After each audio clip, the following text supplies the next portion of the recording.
وإن عركستا وإسكول قاري وهلا إسكول فريئة وبرايمرية معها واحد إسكال يعني وإنسان له فكرة ما أنا ما وضع سمين كرو لكن 50% هو قارسين كرا هدي اللي بقوليس هذا إنسان له فكرين أو إسكافير صدق وربع إيمانية ربوين وإيمانية حلو بقى مرك أو تالو بلاري كرا وحلو بلاري كرا دوسيدي هراء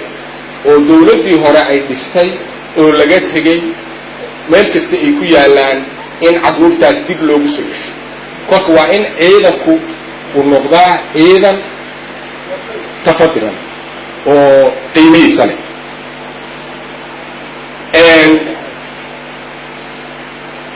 أمني جمعت عقوسي السعودة بوليس كلية معهن وقرنا يسال معك بنتولان أفرت كهرباء حتى ترى بقبول وجود راجرتين قال كعي لكن فرونتي لبلا بورود وتي عديدي تي مدوبي منا waxaa ku jirta alqaacida minna waxaa ku jirta daash oo beerahay waan ku sigarayna hadda boosaaso in la yiraahdo ninka shaqaalaha adeer soo turca joogta in la yiraahdo baan halisuna inay jirtana waa u maleynaya laascaanood iyo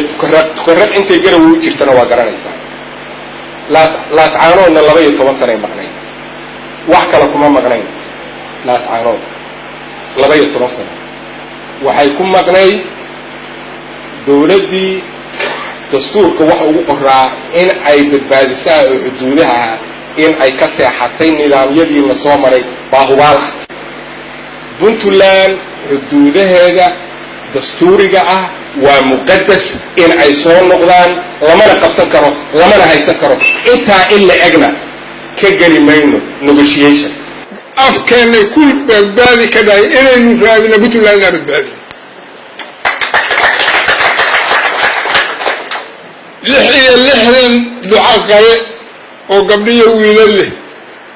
oo mustaqbal raba oo aaya raba oo inay ilmo wadanka ku dhalaan oo ku barbaaraan doonayo wax ku bartaan raba baynu helina ku soo dhawow gacan furan qalbi wanaagsan iyo walaalnimo waan kugu soo dhaweynaynaa mudane musharax galkacay way ku baahan tahay Puntland way ku baahan tahay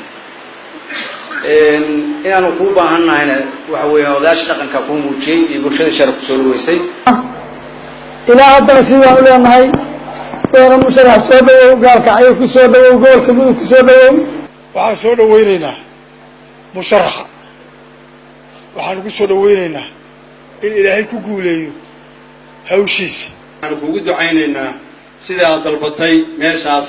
ilaahay inuu kugu guuleeyo ilaahay raalli ka noqdo waan kugu garab istaagaynaa